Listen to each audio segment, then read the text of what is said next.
Hello yes welcome to Shanmukha రుచులని. మనం ఈరోజు చేసుకోబోతున్న రెసిపీ వచ్చేసి మష్రూమ్ బిర్యానీ అండి.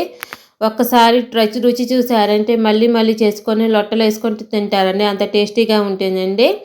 ముందుగా వీడియోలోకి వెళ్ళి బాస్మతి రైస్ని కడిగి పెట్టుకోవాలండి. నానబెట్టుకున్న బాస్మతి రైస్ వాటర్ తీసి పెట్టుకున్నానండి. తర్వాత మష్రూమ్స్ని శుభ్రం చేసి పెట్టేసుకున్నానండి. పెట్టేసుకున్న తర్వాత ఇప్పుడు స్టవ్ ఆన్ చేసుకొని ప్యాన్ పెట్టుకొని అందులోకి ఒక 7-8 టీ స్పూన్ల దాకా ఆయిల్ వేసుకోవాలండి. ఒక 2 టీ స్పూన్ల దాకా ఆయిల్ వేసుకున్న తర్వాత ఒక 2 టీ స్పూన్ల దాకా నెయ్యి వేసుకోవాలి. మా వీడియో కనుక కొత్తగా చూస్తున్న వాళ్ళైతే మా ఛానల్ని సబ్స్క్రైబ్ చేసుకొని మేము పెట్టే వీడియోస్ మీకు ఎప్పటికప్పుడు నోటిఫికేషన్స్ వస్తూ ఉంటాయండి. ఇప్పుడు ఈ నెయ్యి కూడా కరిగింది అనుకున్న తర్వాత ఒక 1/2 టీ స్పూన్ చొప్పున జీలకర్ర షాజీరా వేసుకోవాలి.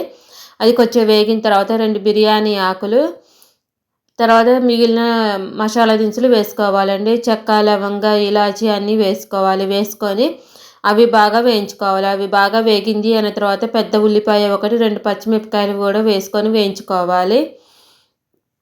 అవి కూడా ఒక 50%, 70% బాగా వేయించుకోవాలండి. ఎంతో టేస్టీగా ఉండి మష్రూమ్ బిర్యానీని ఒక్కసారి ట్రై చేశారంటే మళ్ళీ మళ్ళీ చేసుకొని తింటారండి. ఇప్పుడు ఉల్లిపాయ వేగిన తర్వాత అల్లం వెల్లుల్లి పేస్ట్ వేసుకోవాలి. వేసుకొని అది కూడా బాగా వేయించుకోవాలండి. అల్లం వెల్లుల్లి పేస్ట్ కూడా బాగా పచ్చివాసన పోయేంత వరకు వేగిన తర్వాత ఒక టమాటా వేసుకోవాలి. ఒక టమాటా కూడా వేసుకొని బాగా వేయించుకోవాలండి. ఒక టమాటా కూడా వేసుకొని ఒకసారి బాగా కలుపుకున్న తర్వాత అందులోకి ఎండు బఠానీ లేదా ఫ్రెష్ బఠానీ అయినా వేసుకోవచ్చండి. ఎండు బఠానీ అయితే నానబెట్టి వేసుకోండి. తర్వాత పుదీనా కూడా వేసుకోవాలి. ఒక 2 టీ స్పూన్ల మందం దాకా పుదీనా కూడా వేసుకొని బాగా వేయించుకోవాలండి. ఇదంతా బాగా వేగిన తర్వాత ఇప్పుడు మసాలాలు వేసుకోవాలి. ఒక 1/2 టీ స్పూన్ దాకా కారం, ఒక 1/2 టీ స్పూన్ కారం, తర్వాత ఒక 2 టీ స్పూన్ల దాకా ధనియాల పొడి, తర్వాత చిన్న స్పూన్ తోటి ఒక 1/2 టీ స్పూను గరం మసాలా వేసుకోవాలి. తర్వాత తగినంత ఉప్పు, ఒక 1/4 టీ స్పూన్ పసుపు వేసుకోవాలి.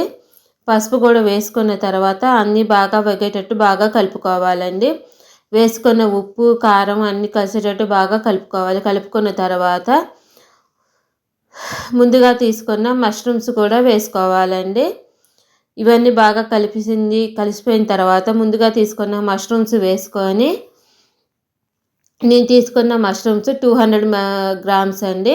ఇప్పుడు మష్రూమ్స్ కూడా వేసుకొని బాగా కలుపుకోవాలి. బాగా కలుపుకొని మూత పెట్టేసుకొని ఒక 5-6 నిమిషాలు బాగా మగ్గించుకోవాలండి. ఒక 5-6 నిమిషాలు బాగా మగ్గింది అనుకున్న తర్వాత మూత తీసుకోవాలి. మూత తీసుకొని అంతా ఒకసారి బాగా కలుపుకోవాలండి. మష్రూమ్స్ నుంచి కూడా బాగా వాటర్ వస్తుంది. అందుకని బాస్మతి రైస్కి 1కి 1.5 వాటర్ పోస్తాం, కానీ దీనికి నీరు ఉంటుంది కాబట్టి నేను 1.25 వాటరే పోస్తున్నాను.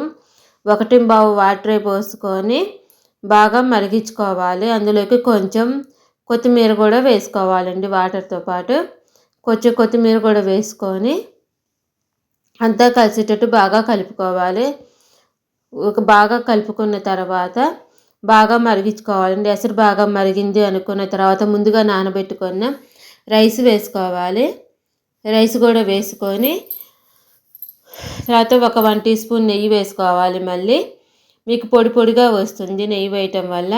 ఇప్పుడు అంతా కలిసేటట్టు బాగా కలుపుకోవాలండి. బాగా కలుపుకున్న తర్వాత మూత పెట్టేసుకొని 10 నుంచి 12 నిమిషాలు, 15 నిమిషాలు అలా పట్టిద్దండి. ఇలా ఉడికిన తర్వాత మూత తీసుకొని స్లోగా కలుపుకోవాలండి. మూత తీసుకొని స్లోగా కలిపేసుకున్న తర్వాత ఒక బౌల్లో తీసుకొని మష్రూమ్ బిర్యానీని సర్వ్ చేసుకోవటం. ఇది రైతాతో అయినా బాగుంటుందండి.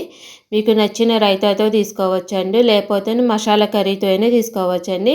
ఇదంతా ఒక బౌల్లో కొత్తిమీరతో గార్నిష్ చేసుకొని సర్వ్ చేసుకోవటమేనండి. మా వీడియో మీకు నచ్చినట్లయితే లైక్ చేయండి, షేర్ చేయండి, సబ్స్క్రైబ్ చేసుకోండి. Thank you for watching.